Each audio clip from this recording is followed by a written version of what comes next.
Welcome to Descent into Madness, an audiobook by TeaPK Adventures.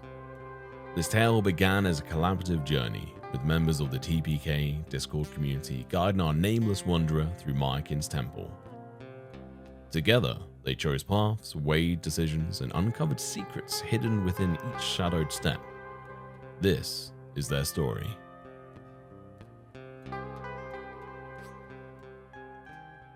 Episode 1. Into the Veil. Cindral's Rest was a quiet village nestled deep in Heartland County, a place where life moved at the pace of the seasons, and the whispers of the Veil of Mourning carried a weight that no one dared challenge. The wanderer's journey here to the edge of this ancient, foreboding forest had taken longer than they had planned. The trails from the village had been overgrown, choked with tangled roots and creeping vines that seemed to resist their progress. What markers existed were faint impressions in the dirt, guidance born more from memory than visibility. Every step had been a reminder of the remoteness of this place. The paths here were meant to fade, to deter the curious and the desperate. They'd searched for days, retracing the stories passed down in quiet voices by half-light. The villagers, reluctant to speak the name of the forest aloud, had offered warnings instead. Don't stray too far. It doesn't let go of what it takes. Even so, their brother's disappearance and their father's return, broken and silent, had drawn them forward. At last, they had reached the forest's edge. The Veil of Mourning stood before them, its towering trees rising like the jagged spines of a beast. The mist that clung low to the ground curled around their boots like ghostly fingers, coiling and retreating with each hesitant step. Shadows twisted and stretched, reaching out from the tree line to mingle with the fog. The villagers had been right. This place did not simply exist. It loomed, watching and waiting. The wanderer adjusted the strap of their pack, the worn leather creaking under the weight of its contents. Supplies had been carefully chosen: dried rations, flint and steel, a length of rope and the dagger, a gift from their brother on their 16th birthday. Their fingers brushed its hilt now, the familiar crescent-shaped mark Jackson had carved into the handle, serving as a fragile tether to memories of better days. The blade wasn't much, but it was all they had. They turned, casting a final glance toward the path that led back to Cindral's Rest. Already the mist had swallowed the way. With a deep breath, they turned back toward the forest. The veil loomed, its gnarled branches twisting into an impenetrable canopy that swallowed the sky. The roots clawed upward from the earth, skeletal and jagged, as though seeking to trap anyone who ventured too close. Even the air felt alive, thick, damp, and charged with an unnatural chill that bit at their skin. The forest pressed closer as the wanderer moved deeper into its shadowed embrace. The towering trees stretched skyward, their gnarled branches twisted into jagged arcs that blotted out the last traces of light. Each step felt heavier, the ground soft and damp beneath their boots. The mist which had clung low to the ground before now coiled higher, brushing against their knees like searching fingers. The air hung thick with the faint metallic tang of decay, clinging to their throats as they inhaled. A faint creak broke the silence, low and drawn out, like the sound of branches bending under invisible weight. The wanderer stopped mid-step. Their breath caught as their ears strained for more. Each heartbeat felt like a thunderclap in the unnatural stillness. And then came the whisper, soft, fleeting. Not a voice, but the ghost of one. A suggestion of sound that settled into their mind before vanishing. The wanderer froze again, their pulse quickening as their gaze darted toward the trees. The forest remained still, or did it? They couldn't be sure anymore. The mist churned, its pale tendrils swirling in deliberate patterns, as though responding to the sound. The Wanderer's hand moved to the hilt of their dagger, fingers tightening around the worn handle. The weapon felt insignificant here, a trinket against the vastness of the unknown. Father? The word escaped their lips unbidden, soft and trembling. The whisper stopped. Everything stopped. The stillness that followed pressed against their chest, tight and unrelenting. For a moment, they were sure something was watching them, hidden within the shadows of the trees. The forest held its breath. Then the whisper returned, softer now, retreating deeper into the mist. The Wanderer exhaled shakily, their legs heavy as they forced themselves to keep moving. The path ahead was uneven, its surface jagged and broken by gnarled roots. The mist swirled around their boots, clinging to their legs as though trying to pull them back. But they pressed on, each step harder than the last. The silence was no longer empty, it was alive. The forest grew darker still, its towering canopy blotting out even the faintest traces of the sky. Shadows clung to the trunks of the trees, shifting like smoke in the dim light. The air pressed close, thick with dampness and the faint scent of decay. Each step felt heavier now, as though the forest itself resisted their progress. The ground was uneven, and the roots beneath the soil twisted upward like skeletal hands, threatening to catch their boots. It was impossible to tell how long they had been walking. The forest offered no clues. Time seemed frozen here, the dim light unchanging and the oppressive silence unbroken. Their breath was louder than it should have been, each inhale and exhale an intrusion on the heavy quiet. And then came a sound. Soft. Breathe. A faint rustling that seemed to come from the edge of their vision. They froze, their pulse quickening as they scanned the undergrowth. Nothing. The forest remained still, its shadows offering no sign of what had been disturbed. The Wanderer sighed. A wry smile tugged at their lips.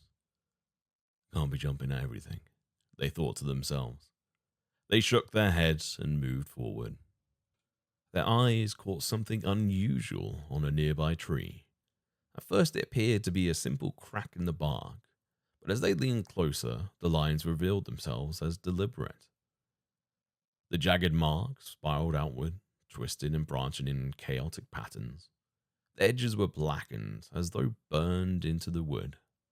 The Wanderer hesitated, their fingers brushing the bark just beside the markings. The wood was cold, unnaturally cold. A faint vibration pulsed beneath their touch, sending a chill up their arm. They recoiled instinctively, wiping their hand against the trousers as though shaking off something alive. More marks appeared as they moved forward. Some were faint and weathered, while others were sharp and deliberate, their lines carved with unsettling precision. Each one seemed unique, yet they shared a chaotic similarity that felt purposeful, like fragments of a language they couldn't understand. A sharp sound snapped through the stillness, louder this time, close. The Wanderer spun, their hand flying to the hilt of their dagger. The blade caught the faint light as they turned, eyes scanning the shifting shadows. Nothing moved. Not the trees, not the undergrowth, just the mist swirling softly around their boots. Their grip tightened on the dagger, the weight of the weapon familiar but far from comforting. A faint tremor ran through their fingers, and they forced themselves to breathe, steady, calm, move forward. They lowered the blade but didn't sheath it, their steps careful as they continued. Ahead, another mark caught their eye. This one was larger, its lines deeper and more intricate. It stretched vertically, its chaotic patterns converging into something resembling an eye. The Wanderer's breath caught. The mark stared back at them, unblinking and oppressive, its presence heavy against their thoughts. They tore their gaze away, their steps quickening as the oppressive silence closed in again. The marks led them forward, guiding their path like breadcrumbs scattered across the twisted expanse. But something changed. The patterns grew erratic, their jagged lines no longer deliberate but hurried, as though whoever or whatever had carved them had lost patience. The wanderer's steps slowed. The dense undergrowth began to thin, the oppressive weight of the forest lifting slightly. The air felt sharper, colder. The trees ahead parted just enough to suggest an opening beyond. They squinted, their breath catching as they caught sight of a faint glow, a clearing, perhaps. The wanderer stepped forward cautiously, the crunch of brittle leaves underfoot unnaturally loud in the stillness. The trail widened into an open space, and for the first time since entering the forest, they could see the sky. The clearing stretched out before them, its uneven ground broken by patches of stone and the jagged remnants of ancient pillars. Moss and vines coiled tightly around their crumbling forms, their cracks deepened by years of neglect. Grooves ran across the ground, scars etched into the earth by forces they couldn't begin to imagine. At its center, dominating the space, stood the statue. The figure rose from the ground like a sentinel, the sheer size and presence impossible to ignore. It was humanoid, but only barely. The arms were outstretched, fingers curling slightly as though frozen mid-motion. The stone was weathered, cracks running jaggedly along its surface, but the longer they looked, the less those cracks seemed random. They spiraled inward, converging near the center of the figure's chest, an unsettling symmetry hidden within its decay. And then there was the face. The grin didn't just stretch, it warped. The edges of the mouth curled unnaturally high, reaching toward the hollow eyes in a way that defied anatomy, as if carved by hands that didn't understand human form. The lips weren't smooth but fractured, tiny fissures radiating outward like veins of glass. In the flickering light, they almost seemed to move, the fractures flexing with the faint impression of breath. The eyes were the worst, hollow voids, wide and uneven, the edges jagged as though torn from stone rather than carved. They didn't simply watch, they consumed, dragging the wanderer's gaze inward with a silent demand. The longer they stared, the more the face seemed to change. The grin widened. The shadows pooling in the hollows of the eyes thickened, and just for a moment, the wanderer thought they saw movement within, a flicker. Or perhaps it was just the light. The wanderer's stomach twisted, the nausea rising in waves as they tried to look away. But the face held them, its impossible grin stretching wider, mocking their very presence. Their chest tightened, each breath coming shallow and quick as though the air itself resisted them. They felt small, trapped, like a prey in the gaze of something far older and far hungrier than they could comprehend. They tore their gaze away, their eyes falling to the base of the statue. Debris surrounded its foundation, rust-covered coins, tattered cloth, and flower stems scattered among shards of pottery. The offerings, if that's what they were, looked as though they had been left here long ago. And in the statue's right hand, there was something else, a smooth black gem. It didn't glint in the faint light like stone should have. Instead, it seemed to drink in the glow around it, its surface rippling faintly, like liquid in a crystal. The wanderer stepped closer, their pulse quickening as the gem seemed to shift, almost imperceptibly, beneath the statue's grip. The clearing was deathly quiet, the oppressive stillness pressing down once more. The wanderer turned briefly toward the trees, half expecting the forest to close in again. But the veil remained still, its gnarled forms standing like sentinels at the edge of the clearing. They turned back to the statue, its wide grin and hollow eyes daring them forward, as though mocking their hesitation. The clearing felt impossibly still, its silence pressing down like a held breath. The wanderer crouched near the base of the statue, the eyes scanning the scattered remains of offerings left behind, tokens of desperations or perhaps of futile attempts at appeasement. A torn strip of fabric, its edges frayed and colors long faded, clung to a dried flower stem that looks like it would disintegrate at the faintest of touches. Nearby, tarnished coins lay dull to near blackness, their surfaces etched with illegible designs. Shards of pottery, their painted patterns eroded by time, jutted from the earth like broken teeth. And something darker. A cluster of charred bones protruded from beneath the decaying cloth, their jagged edges stark against the cold ground. The Wanderer's stomach tightened as they leaned closer, their breath catching in their throat. The large fragment, a jawbone, stirred a chill deep within their chest. These don't look like animal bones, at least not small ones. They tried to look away, but their gaze lingered on the fragments. The charred edges and brittle surfaces spoke of fire, but what kind of fire, and why here? Forcing their attention elsewhere, they noticed a partially intact piece of pottery lying on its side. Its surface was blackened, but whole enough to shield what lay beneath. Gently, the Wanderer tilted it aside, revealing scraps of parchment, miraculously preserved despite the passage of time. Their fingers trembled as they lifted the fragile scraps, turning them toward the faint light filtering through the mist. Faded ink wavered across the surface, but one phrase stood out sharply. The Veil of Shadows. The air seemed to shift, grown heavy as the words echoed faintly in their thoughts. The father's voice, trembling with fear, whispered from the depths of their memory. The Keeper watches. Don't meet its gaze. Don't let it see you. The Wanderer shook the memory aside, their breathing unsteady as they unfolded another scrap. The faint traces of warning etched themselves into their consciousness.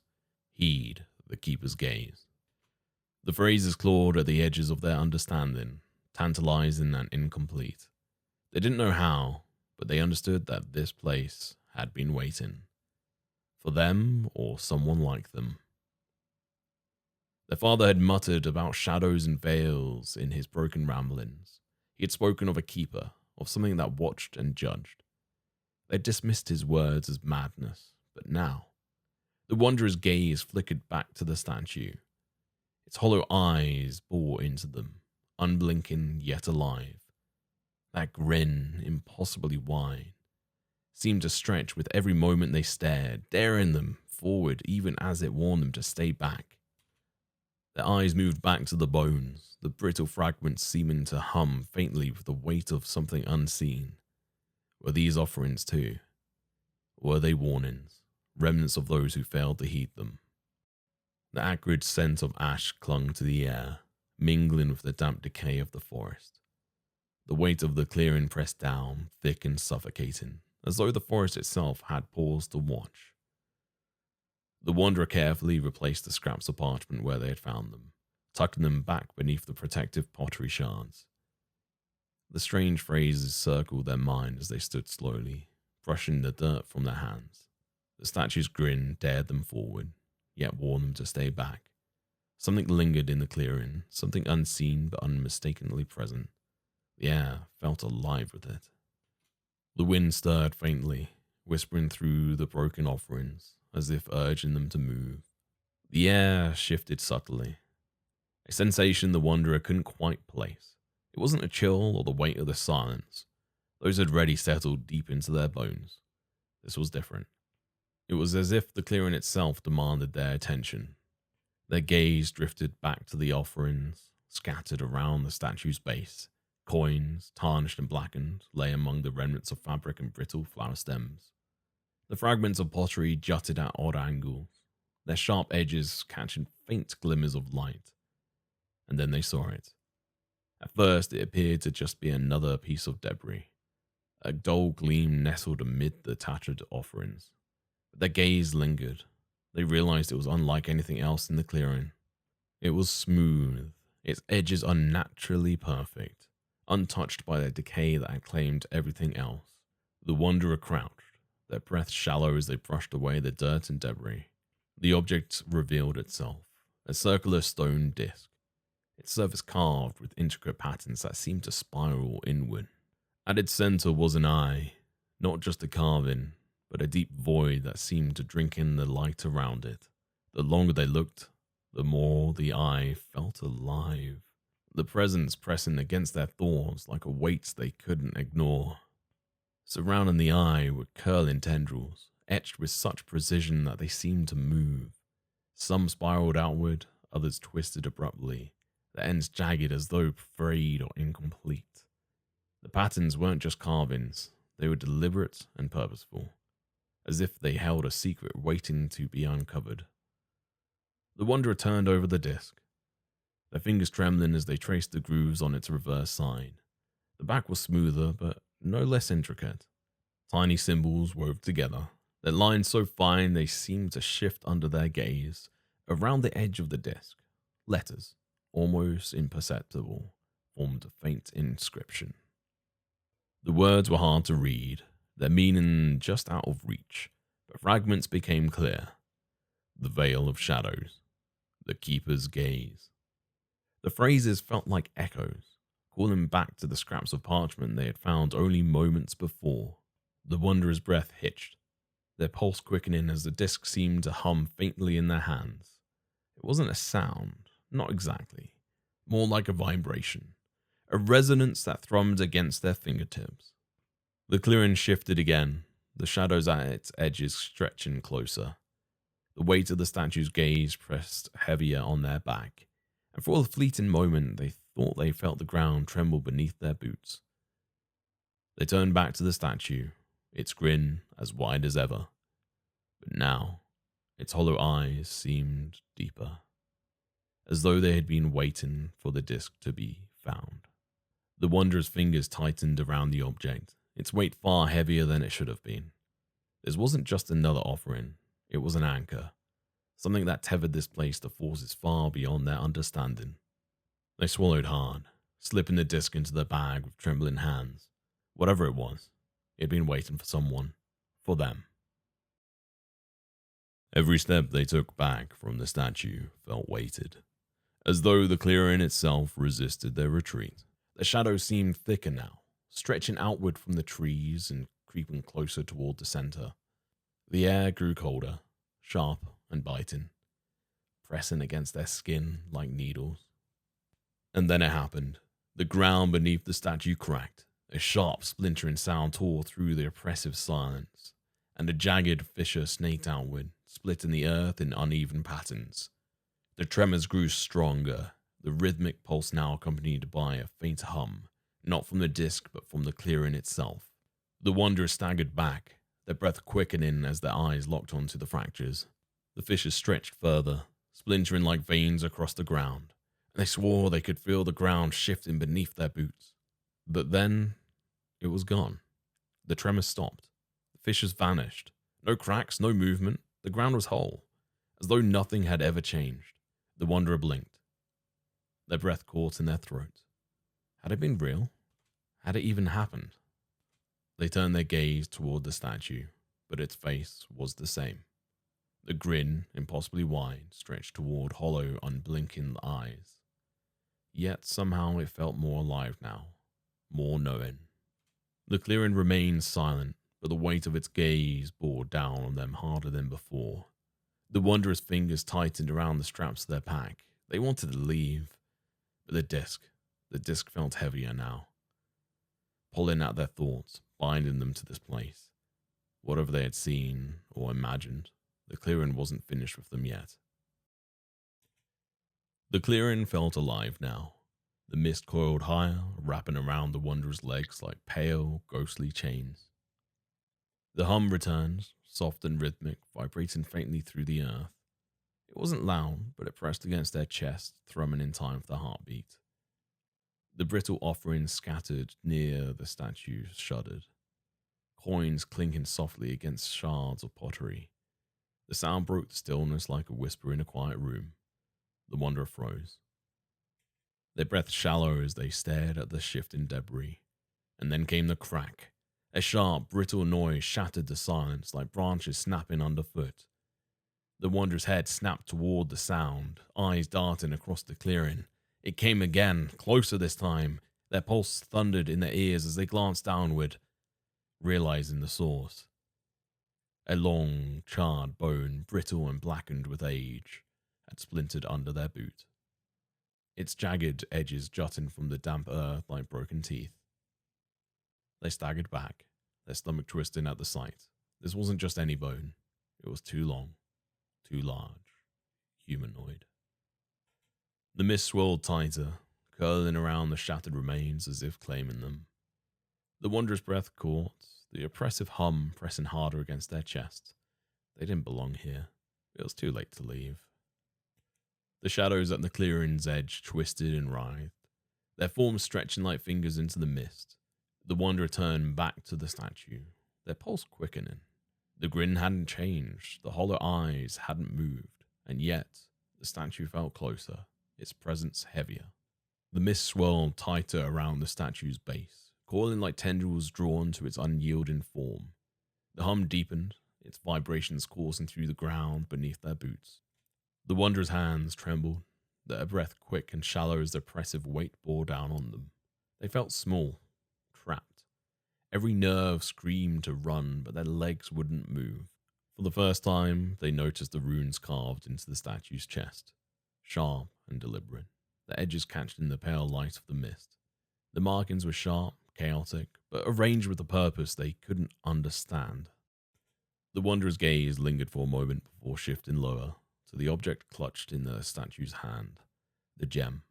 Smooth and dark, it didn't reflect the light, it absorbed it, its surface rippling faintly as though alive.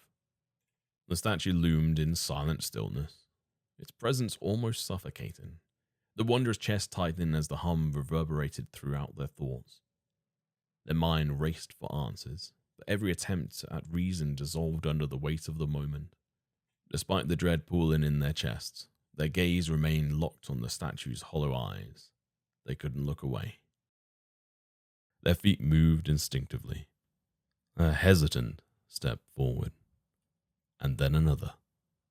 The air around the statue grew colder, heavier, tightening like an unseen grip. The Wanderer hesitated, close enough now to see the fine cracks veining on the stone face, to feel the oppressive chill radiating from its surface. They reached out, their hand trembling as their fingertips brushed the edge of the runes carved into the chest. The markings felt ancient, etched with precision, their grooves biting against their skin like frost. Their wrists shifted slightly and struck the gem. It rattled faintly in the statue's grasp, a hollow sound that reverberated throughout the clearing. The Wanderer froze. The eyes locked on the gem as it quivered, then settled. A low, grinding noise rumbled through the air, the head snapping up as the sound grew louder. The statue moved. Its left arm shifted with unnatural ease, the grinding noise of stone scraping against stone echoing like a distant avalanche. The massive hand descended, its fingers curling as it reached for them. The Wanderer flinched, but before they could pull back, the hand closed around their wrists. Its grip was cold and unrelenting, pressing into their skin with a force that felt alive. Then came the snap. A sickening crack tore through the clearing as their wrist shattered in the statue's grasp. Pain lanced through their arm, sharp and searing, radiating out with every heartbeat. They screamed, their free hand clawing at the statue, fingers scraping uselessly against its unmoving surface. The grinding grew louder, deeper, as the statue's face began to change. The grin split further, the stone cracking and groaning as its mouth stretched upward, splitting into an abyssal void. Stone splinters jutted outward, the edges grinding together with a sound that sent chills racing down their spine. The whispers returned. They poured from the winding moor, a relentless chorus of overlapping voices, each one pressing into the Wanderer's mind. No words, just the demand. The noise pressed harder, crushing their thoughts under its weight. Their free hands scrabbled for their pack, desperation rising as they tugged at the straps. The disc. It had to be the disc. But the straps wouldn't give, the whispers growing louder with every failed attempt. The moor loomed closer, the grinding noise rhythmic and deliberate. Fragments of phrases began to align in their thoughts. Heed the call. They keep his gaze endless, consumed. The Wanderer froze, their breath coming in short gasps as the pieces fell into place. The disc wasn't the answer. The words were. Their voice trembled as they whispered aloud. Heed the call. The keeper's gaze is endless. Do not turn away or be consumed. The whispers stilled. The grinding noise stopped. The statue's grip loosened, its fingers falling away as the wanderer collapsed to the ground, clutching their broken wrist. They stared upward, their chest heaving as the statue remained still, its maw stretched wide but silent. The gem rattled faintly in its hand, then fell still. The clearing was silent, its weight hanging heavy in the air. The wanderer knelt at the base of the statue, their chest heaving as they clutched their broken wrist. Pain radiated through their arm in relentless waves, each throb sharp and electric, pulling tears into the corners of their eyes. They winced, biting down on a cry as they shifted their weight, their trembling hand pressing into the damp earth for support. The hum lingered, low and steady, pulsing like a heartbeat beneath their feet. A sudden shift in the air, heavy and charged, sent a shiver racing down their spine. The statue's massive arm began to rise. Stone ground against stone, deep and resonant, as the arm extended outward with precise, fluid motion. The wanderer froze again, their breath catching as the statue's hand unfurled, its massive fingers pointing toward a smooth expanse of stone several feet away. The clearing held its breath, and then the ground cracked. A sharp fissure split the air, the stone surface fracturing outward like a spider web. The earth groaned, its deep rumble vibrating through the wanderer's knees as the clearing shifted. The smooth surface began to ripple and reshape, as though invisible hands were sculpting it from within. An archway rose from the ground, its frame flawless and seamless, gleaming with an impossible precision. The stone was untouched by time, its edges sharp and unmarred, its craftsmanship almost too perfect to believe. Behind it, the ground gave away, revealing a spiraling staircase that descended into shadow. The runes along the archway's edges flickered faintly, their glow mirroring those etched across the statue's chest.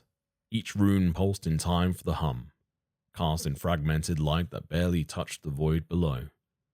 The wanderers stared, their tears blurring the sharp lines of the archway as they struggled to their feet. Each movement sent fresh jolts of pain through their broken wrists, forcing low gasps from their throat. The staircase beckoned. The wanderer hesitated, their boots scraping softly against the fractured stone as they took their first cautious step forward.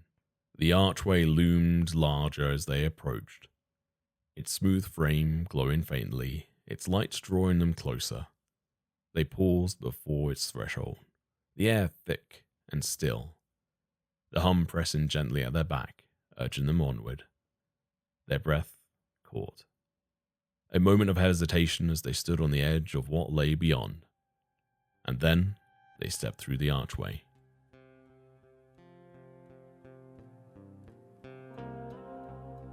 Thank you for listening to this episode of Descent into Madness, produced by TeaPK Adventures. The journey continues and the shadows ahead grow deeper with each step. Written and voiced by Tom Pickering, artwork provided by Zoe Bars, music by Kolinsky and Campfire Joe. Follow TeaPK Adventures on Discord, Spotify, YouTube, or Patreon to uncover what lies beyond the veil. Until next time, tread carefully and beware the lurking terrors.